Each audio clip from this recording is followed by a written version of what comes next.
안녕하십니까? 저는 박혜수 선교사입니다. 우리 이은호 담임 목사님께서 저에 대해서 이미 다 소개를 해주셨습니다.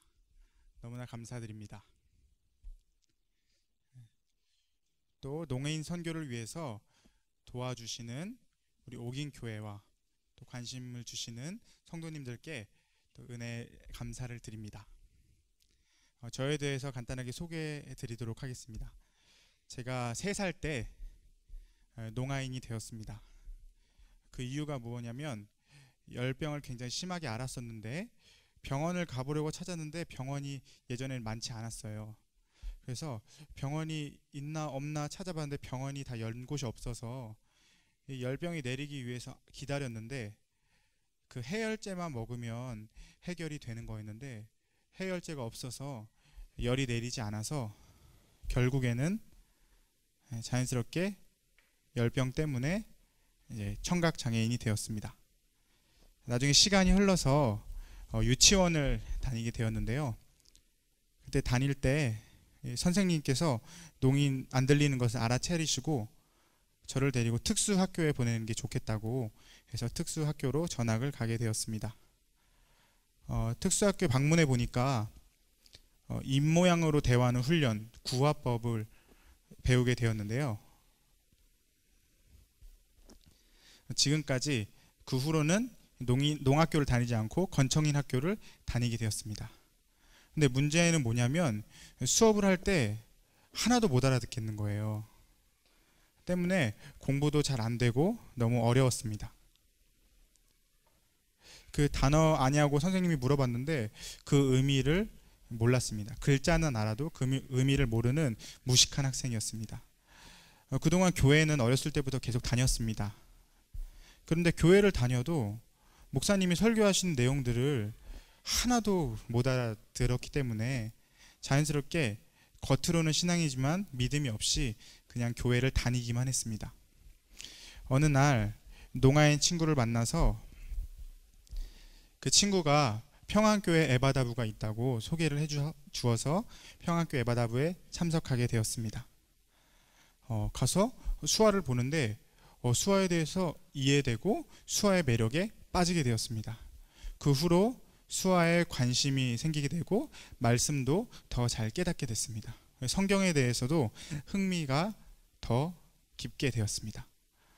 성경을 배우다 보니까 성경의 지식이 더 늘어나고 또 목사님이 준비해 주신 농인들 위한 프로그램에 참석해서 자연스럽게 공부를 하면서 익혀보니까 지식이 더 늘었지만 제 자신의 믿음은 성경 지식은 늘었으나 믿음은 그렇게 더 늘은 것 같지 않게 그저 그렇게 살았습니다.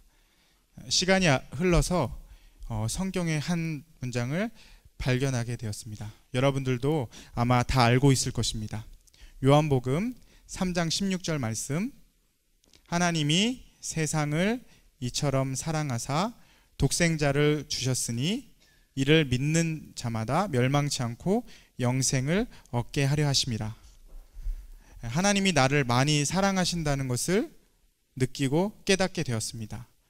자연스럽게 믿음도 생기고 믿음이 자라게 되었습니다. 하지만 항상 왜라는 스스로에 대한 의문이 있었습니다. 하나님이 나를 사랑하셔? 나를 사랑하신다면 왜 나를 농아인으로 만드셨을까? 왜 내 청력을 빼앗아 가셨을까? 라는 궁금함이 있었습니다. 그러던 때에 또 다시 하나님의 말씀을 발견하게 되었습니다. 여러분들도 다 아는 것처럼 마가복음 7장 31절부터 37절까지 말씀입니다. 그 읽어보면 어떤 사람들이 농아인을 데리고 예수님께 데리고 옵니다.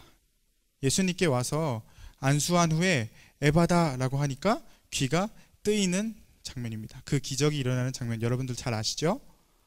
그것을 보고 충격을 받았습니다. 나도 똑같이 에바다라고 부르면 내가 귀가 들리게 될까?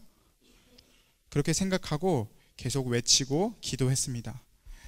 열심히 기도를 했는데 귀가 뚫리기는커녕 오히려 더 안 들리는 것 같았습니다. 혹시 내가 믿음이 부족해서 그런 건 아닐까? 라고 생각을 했습니다. 왜냐하면 성경에 이런 내용이 있죠. 마가복음 9장 28절 29절 보면 제자들이 귀신을 쫓아내지 못했을 때 예수님한테 어떻게 귀신을 쫓아냅니까? 물어봤을 때 예수님이 기도 외에는 그런 능력이 없느니라 라고 말씀하셨습니다. 도대체 기도를 얼마나 많이 해야지 에바다가 되고 귀가 열리게 될지 스스로 질문을 하면서 하나님과 씨름을 하고 질문을 하다가 몸과 마음이 지치게 되었습니다. 그때 다시 하나님이 말씀을 주셨습니다. 고린도 후서 12장 8절과 9절 말씀입니다. 이것이 내게서 떠나가게 하기 위하여 내가 세 번째 간구하였더니 나에게 이르시기를 내 은혜가 내게 족하도다.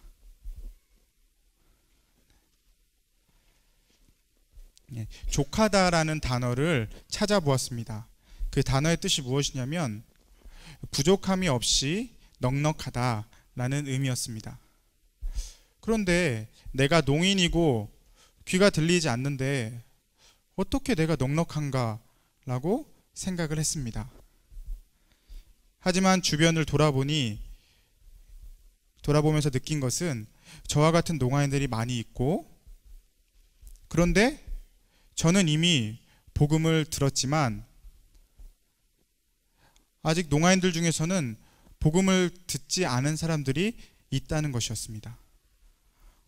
복음을 듣지 않은 농아인들을 바라보니 불쌍한 마음이 생겼습니다.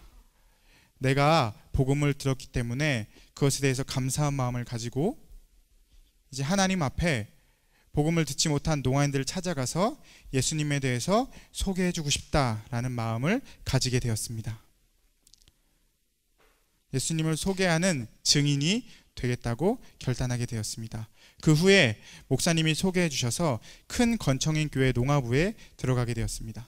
처음 농아부로 시작했을 때는 저희 부부 2사람과 수화통역사 1사람, 그리고 부장 집사님과 부감 집사님 5명이 예배를 드렸습니다. 시간이 흐르다 보니까 농아인들이 하나둘 찾아오게 되었는데, 찾아온 농아인들이 이미 복음을 받아들인 농아인들이었습니다. 그러나 그들을 보니까 그들의 사정을 보니까 이미 복음을 받아들였지만 믿음을 잃고 방황하던 자들이 오는 것이었습니다. 그 농아인들에 대한 관심과 또 상담을 해 주었습니다. 복음을 듣고 또 소식을 듣고 많은 농인들이 모이게 되었습니다. 어느 날 성경을 읽으면서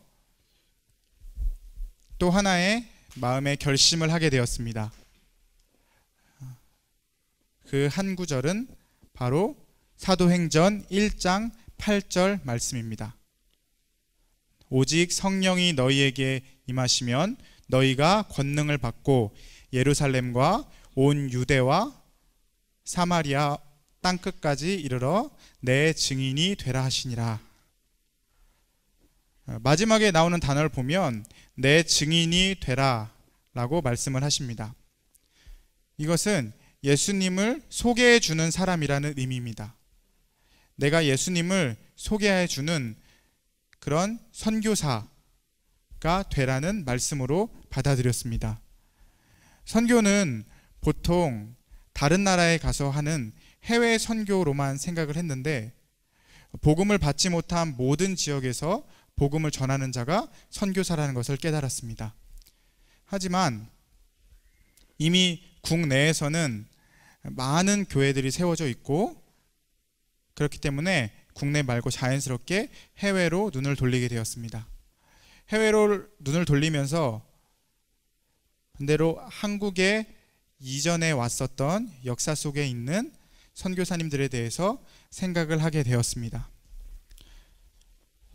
한국 기독교의 역사를 살펴보면 수많은 선교사들이 방문을 해서 복음을 전하신 것을 여러분들이 알고 계실 겁니다. 그런데 선교사가 언제부터 처음 한국에 오셨는지 여러분들 아십니까? 많은 기독교 역사가들마다 그 의견이 다른데요. 누가 처음으로 한국에 선교사로 왔는지 그 의견이 각기 다 다릅니다. 한국 기독교의 역사는 결코 짧지가 않고 굉장히 오래된 것을 알 수가 있었습니다. 우리가 다 알고 있는 기독교의 시작은 보통 조선 말기부터라고 생각을 하기가 쉽습니다. 하지만 조선 말기 이전에도 이미 많은 해외 선교사님들이 오셨습니다. 하나님께서 한반도에 대한 사랑을 보여주셨고 그렇기 위해서 많은 선교사님들을 이 땅에 보내신 것입니다. 증거를 한번 보여드리겠습니다. 첫 번째 한반도에 왔던 선교사 이야기입니다. PPT를 한번 보여주시죠. 네, 이 돌을 보시면, 돌 모양을 보시면 머리 부분이 없습니다. 그리고 사람의 손 모양이 있고요. 옷에는 망토 같은 것을 입고 있는 것을 우리가 볼 수가 있습니다. 사람의 모양만으로는 이 사람이 어떤 사람인지 알지 못하지만 오른쪽에 보면 이상한 글자 같은 것이 눈에 보입니다.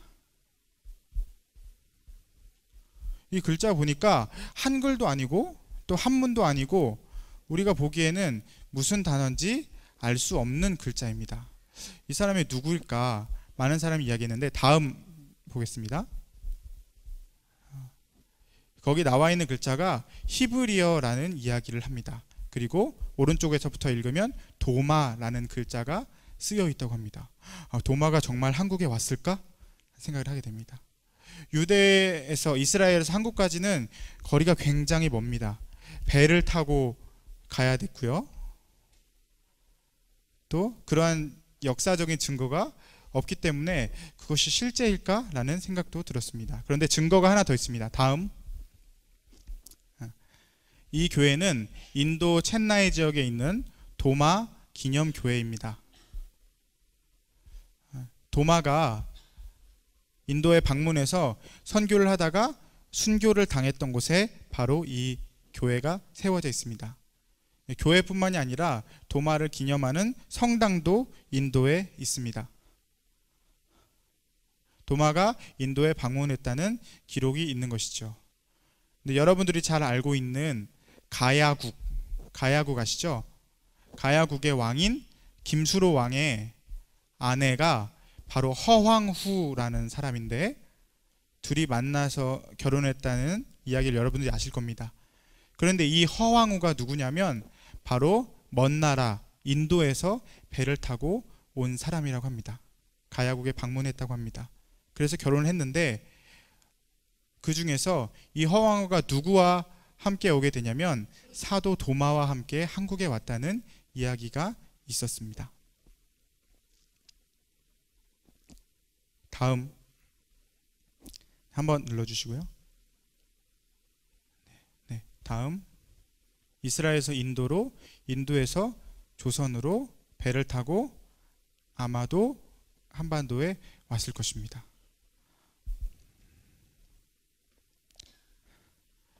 도마가 처음에는 이스라엘에 머물다가 스데반의 순교 사건으로 인해서 전역으로 흩어졌을 때 인도에 갔다가 그 후에는 아마도 허황과 함께 한반도에 갔을 것입니다.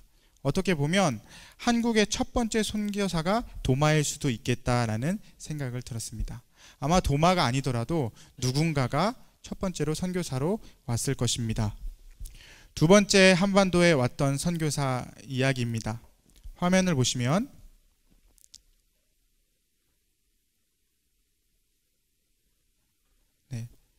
로마 안에 교황청이 있는 바티칸 시국이라는 나라가 있습니다. 성 베드로 성당 전체가 그 바티칸 나라를 상징을 하는데요. 성당 외에 여러 박물관도 있고 여러 건물들이 있습니다. 그 안에 외부인들에게 공개하지 않는 비밀 문서를 보관하는 곳이 있는데 그 안에 많은 편지들 중에 하나를 뽑아서 보니까 그 단어들 짧은 문장이 있는데 그곳에 왕이여 그곳 고려의 그리스도인들에게 잘 대해주신다는 소식을 전해 듣고 무척 기뻤습니다 라는 문장이 발견되었다고 합니다.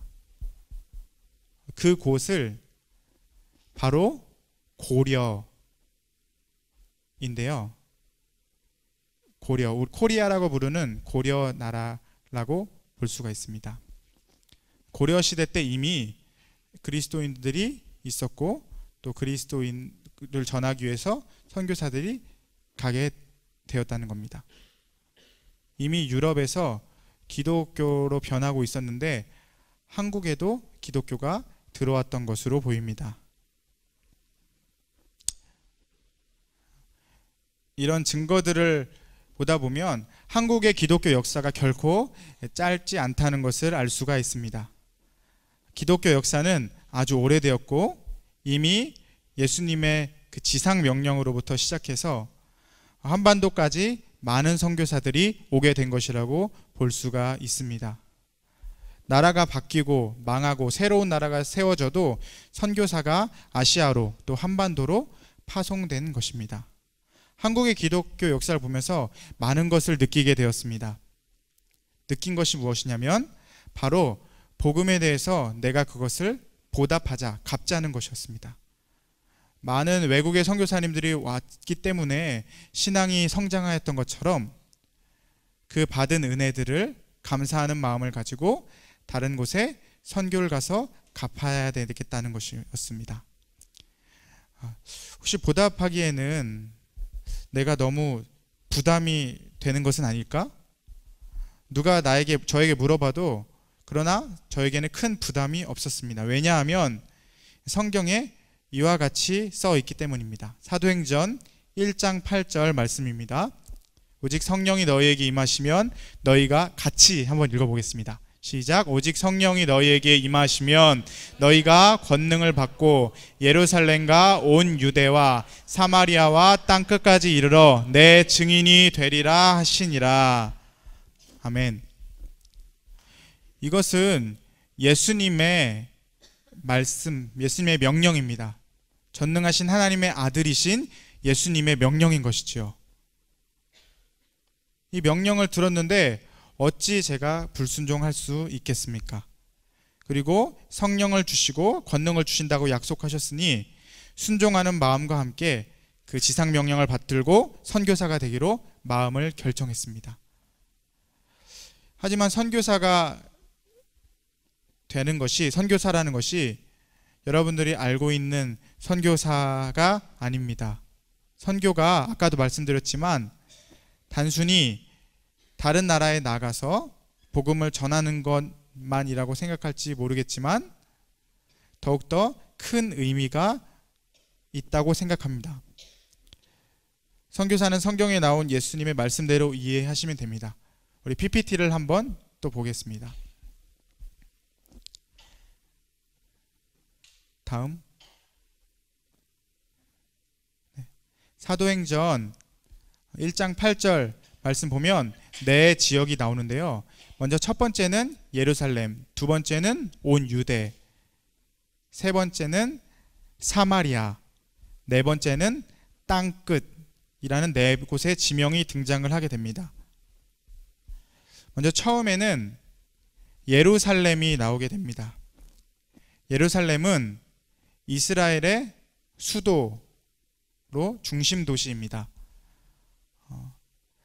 한국으로 비교하면 이스라엘은 한국이고 예루살렘은 한국의 서울과 마찬가지로 보시면 됩니다. 두 번째 지역은 온 유대입니다. 온 유대는 예루살렘보다 더 큰 개념인데 대한민국 한반도 전체라고 생각할 수가 있습니다. 예루살렘과 온 유대는 해외 선교가 아니라 국내 선교를 이야기하고 있는 것입니다. 이미 국내에서는 예수님을 증거하는 일들이 많이 진행되고 있습니다. 세상에서 가장 많은 교회를 가진 나라가 바로 한국 아니겠습니까? 세 번째 지역인 사마리아 지역은 원래 이스라엘이 있고 이스라엘이 아수르에 의해서 정복당했을 때 그 다른 민족과 이스라엘 사람들이 혼혈이 되는 바람에 혼혈 민족이 되었습니다. 민족이 똑같지만 조금은 다른 것이지요. 그러나 비슷한 민족이라고 볼 수가 있습니다. 한국에도 북한이 있고 또 조선족이 이렇게 있는 것처럼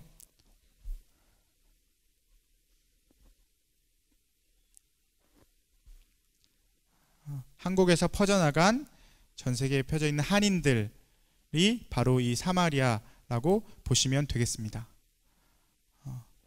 한민족이 퍼져 있는데 한국 그곳에는 이미 한인 교회가 많이 세워져 있습니다. 같은 언어를 사용하고 있지만 지역이 다른 지역을 사마리아라고 우리가 설명할 수가 있는 것입니다. 마지막 네 번째로는 땅끝이 등장합니다. 땅끝이 어디일까요? 이스라엘 민족들의 입장에서는 유대인들이 아닌 다른 나라 사람들, 이방인들이 바로 땅끝이었을 겁니다. 그와 마찬가지로 우리 한민족과는 다른 민족이 어떻게 보면 땅끝이라고 볼 수가 있습니다. 언어와 문화와 지역이 다른 곳을 우리가 땅끝이라고 부르는 것입니다. 그러나 땅끝에도 아직 많이 남아 있습니다. 땅끝에 복음을 전하기 위해서 지금은 이 소수민족 선교에 집중하고 있는 상황인데 다른 나라, 중국이나 이런 곳에도 숨겨져 있는 소수민족들을 향한 선교 사역을 계속 진행하고 있습니다. 그러나 복음이 아직 전해지지 않은 소수민족이 있는데 그들은 바로 농아인들입니다.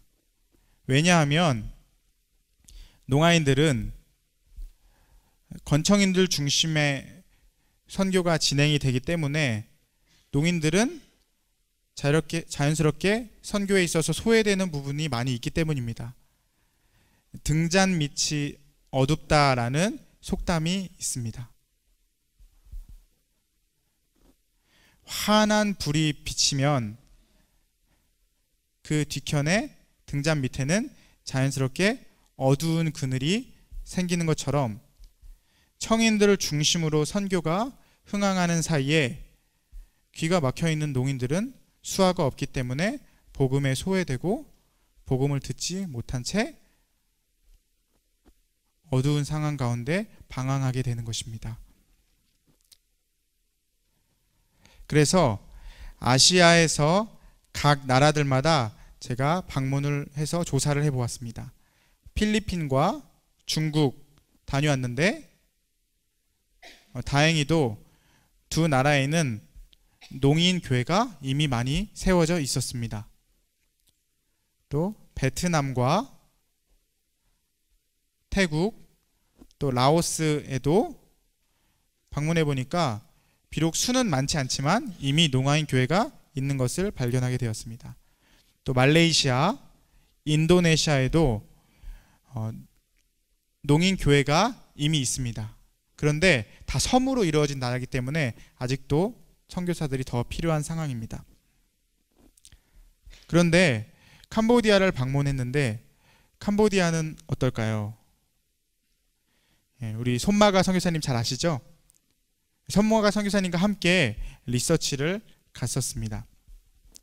그래서 조사 결과를 보니까 캄보디아 전국에 건청인 선교사님들의 가정만 1,500가정 이상이라고 합니다.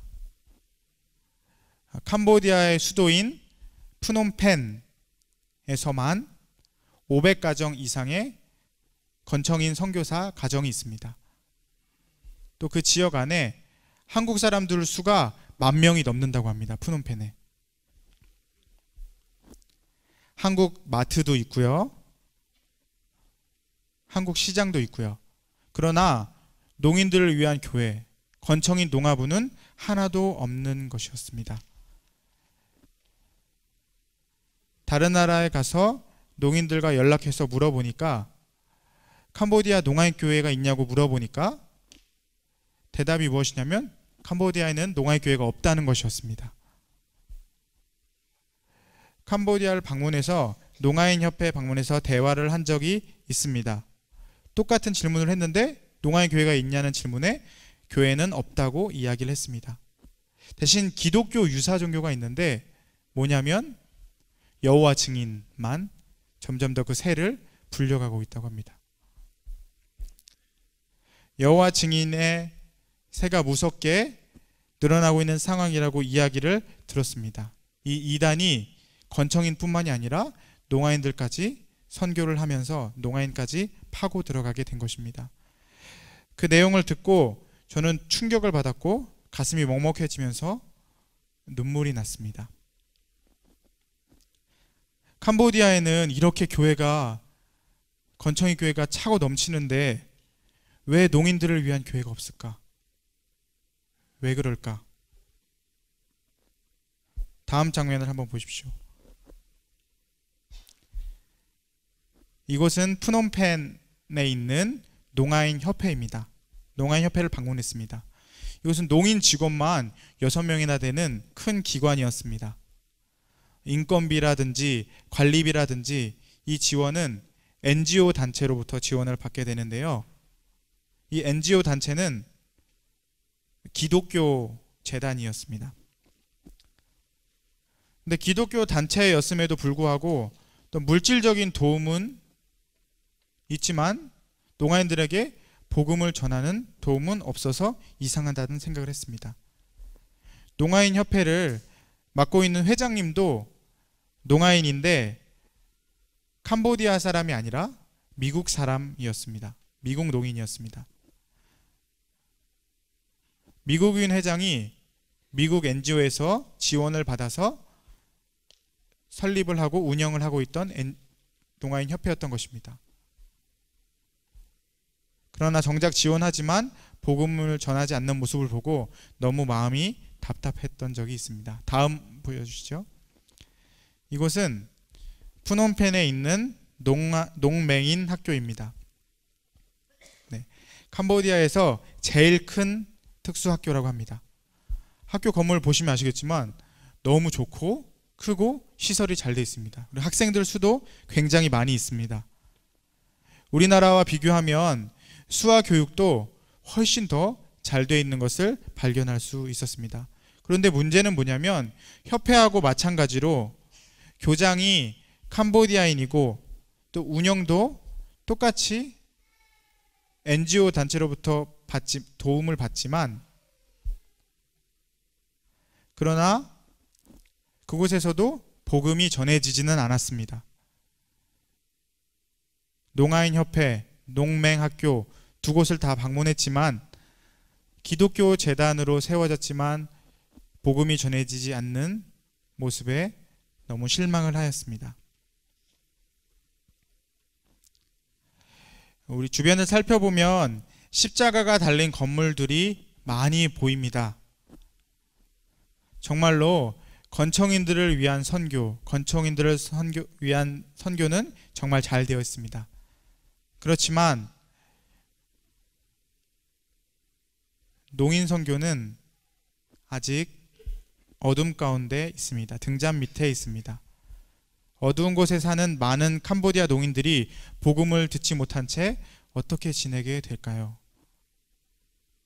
이 농인들과 또 이 농인들의 후손들도 복음을 듣지 못한다면 어떻게 되겠습니까? 생각만 해도 정말 끔찍하고 아찔해져서 눈물이 납니다.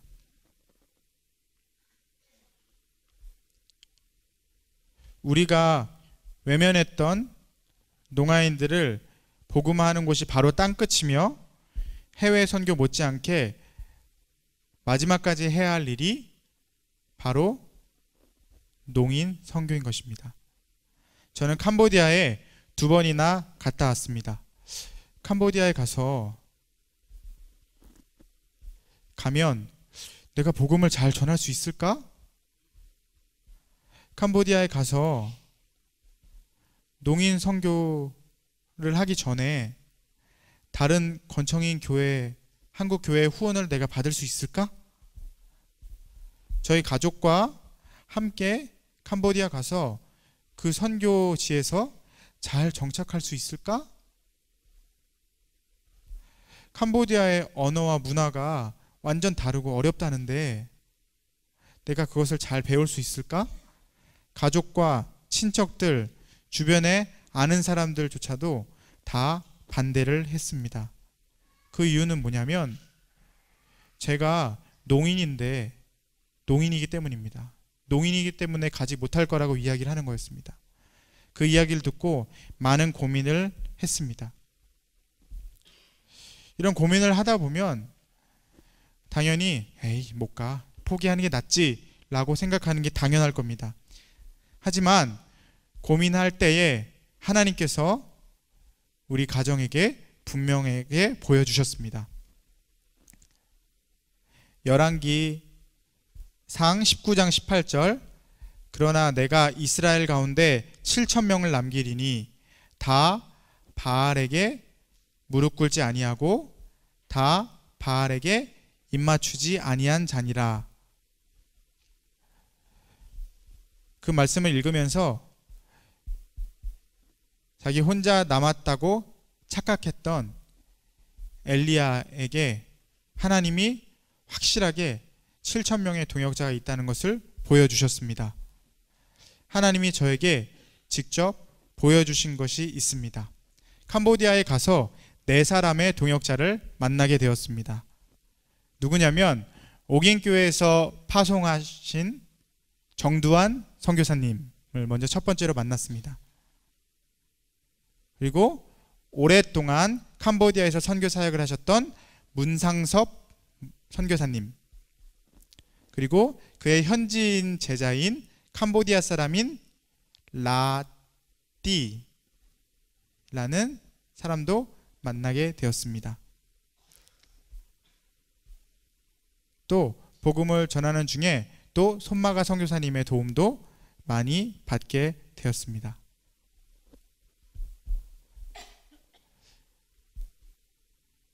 캄보디아 복음을 전하는 것이 결코 저 혼자의 일이 아니라 하나님이 엘리야에게 7,000명을 남겨주셨다고 말씀하셨던 것처럼 저에게도 함께할 동역자가 4사람이 있다고 만나게 해주셨고 보여주신 것입니다. 그들과 함께 복음을 전할 수 있을 것을 기대하고 그러한 약속을 주셨습니다.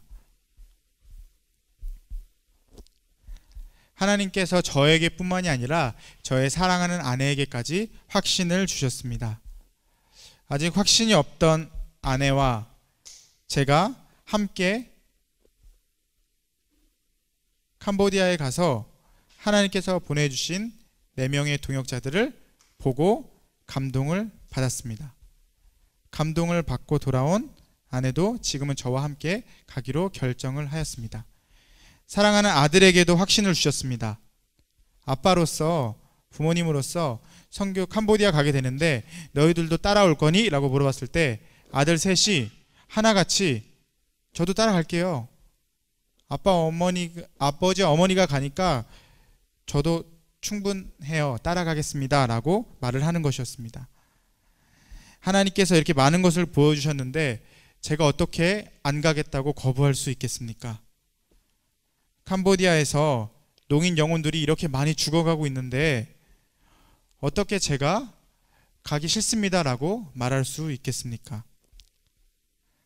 캄보디아에서 기독교의 역사가 굉장히 오래되었습니다.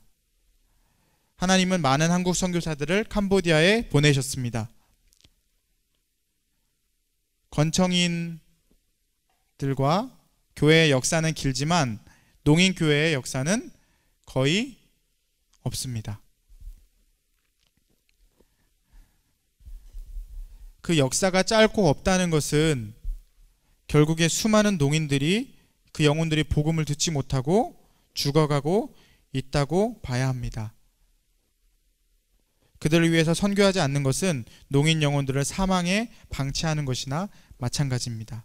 그래서 새로운 농인 교회의 역사를 쓰기 위해 또 죽어가는 농인들에게 복음을 심어주기 위해 캄보디아 농인 선교를 위해 헌신하게 되었습니다. 농인에게 예수님을 소개하고 내 자신을 버리고 이름 없는 빛도 없는 농인 선교사가 되기로 하였습니다. 캄보디아 농인 선교를 잘 할 수 있을지 아직은 잘 모릅니다. 복음의 열매를 맺을 수 있을지 맺지 못할지도 잘 모릅니다. 살아갈 때 필요한 경비도 충분하지 못하고 부족하지만 그럼에도 불구하고 그러나 여전히 캄보디아 선교를 하기 위해서 떠나려 합니다. 쉽지 않은 어려운 길이라는 것을 잘 압니다. 그렇지만 캄보디아 영혼들을 위해서 기쁜 마음으로 선교를 하려고 합니다. 왜냐하면 복음을 듣지 못한 캄보디아 농인에게 캄보디아 수화로 복음을 전할 사람이 그곳은 꼭 필요하기 때문입니다. 제가 찬양 하나 했으면 좋겠습니다. 사명이라는 찬양인데요. 주님이 홀로 가신 그 길 나도 따라가오. 모든 물과 피를 흘리신 그 길을 나도 가오. 험한 산도 나는 괜찮소. 바다 끝이라도 나는 괜찮소. 죽어가는 농인들 위해 나도 버리길 바라오. 아버지 나를 보내주오. 나는 달려가겠소. 목숨도 아끼지 않겠소. 나를 보내주오. 예수님이 지상 명령을 생각하면 도저히 가만히 있을 수 없습니다. 예수님의 증거자가 되기로 결정하였습니다. 그래서 5월 30일 가족들과 아내와 아들들과 함께 캄보디아로 떠나게 됩니다. 아무쪼록 우리 옥인교회 담임 목사님과 또 우리 장로님들과 모든 성도님들 그리고 모든 성도 여러분들이 간절한 기도와 후원 많은 격려를 부탁드립니다. 아멘. 마지막으로 우리 수아 새 문장을 가르쳐 주고 싶습니다. 저를 한번 따라해 보십시오. 사랑합니다. 사랑합니다. 얼굴 표정을 꼭 하셔야 됩니다. 사랑합니다. 두 번째는 축복합니다. 축복합니다. 네, 네. 손가락으로 하시면 전체 손바닥으로 하시는 겁니다. 세 번째는 감사합니다. 감사합니다. 손바닥에 하지 마시고요. 손바닥은 하지 마라는 뜻이고요. 손등에다가 감사합니다라고 하는 것입니다. 감사합니다. 네, 이상으로 마치겠습니다. 감사합니다.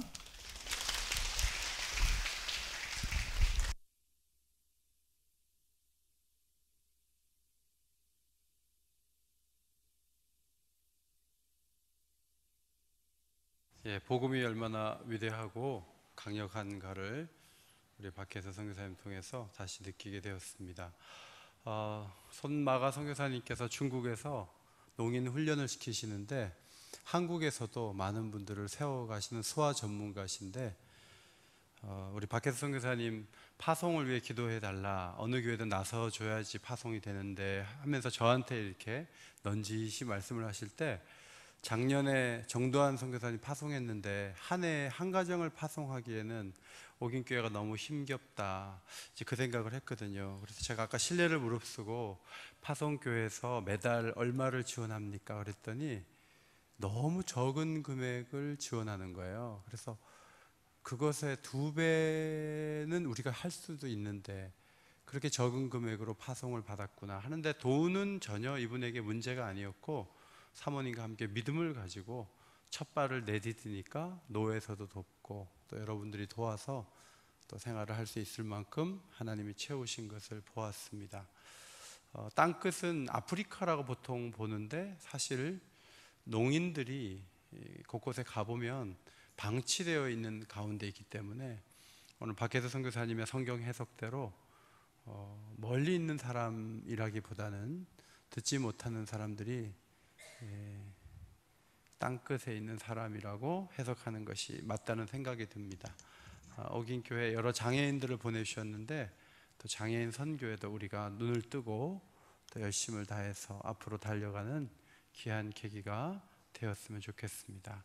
우리 박혜수 선교사님 앞으로 열심히 사역하십시오라는 의미에서 박수. 네. 그다음에 배웠죠? 축복합니다. 네.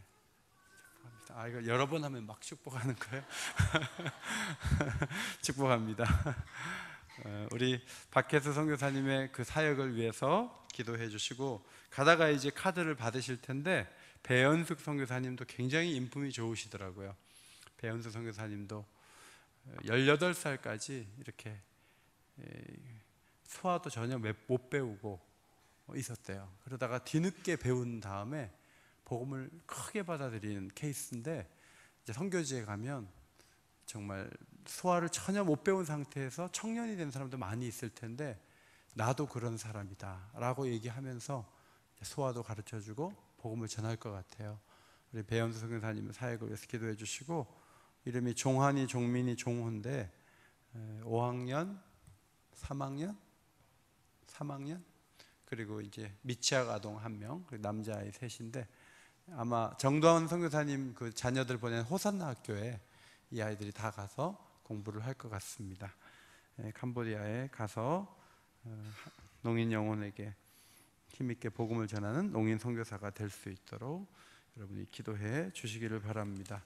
우리 아까 불렀던 찬양 한 곡 부르고 우리 같이 기도하도록 하겠습니다. 따스한 성령님,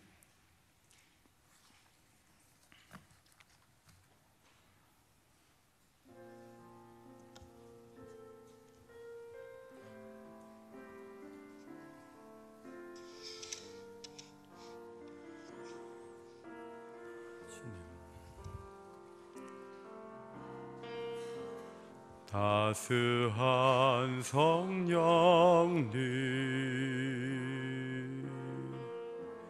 마음으로 보내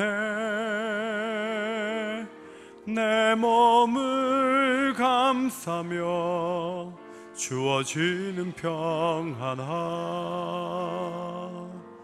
만족함을 느끼네 부르신 곳에서 나는 예배하네 어떤 상황에도 나는 예배하네 부르신 곳에서 나는 예배하네 어떤 상황에도 나는 예배하네 내가 걸어갈 때 길이 되고 내가 걸어갈 때 길이 되고 살아갈 때 삶이 된 그곳에서 예배하네 내가 걸어갈 때 길이 되고 살아갈 때 삶이 되는 그곳에서 예배하네 부르신 곳에서 나는 예배하네 어떤 상황에도 나는 예배하네 부르신 곳에서 나는 예배하네 어떤 상황에도 나는 예배하네 어떤 상황에서도 예배해야 되고 선교해야 되고 복음을 전해야겠습니다.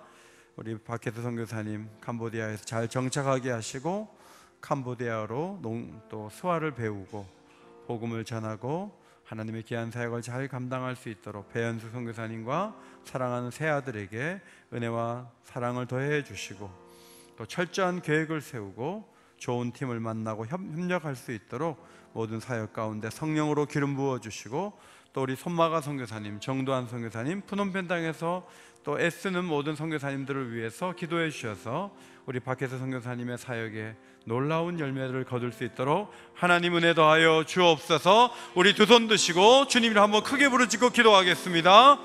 주여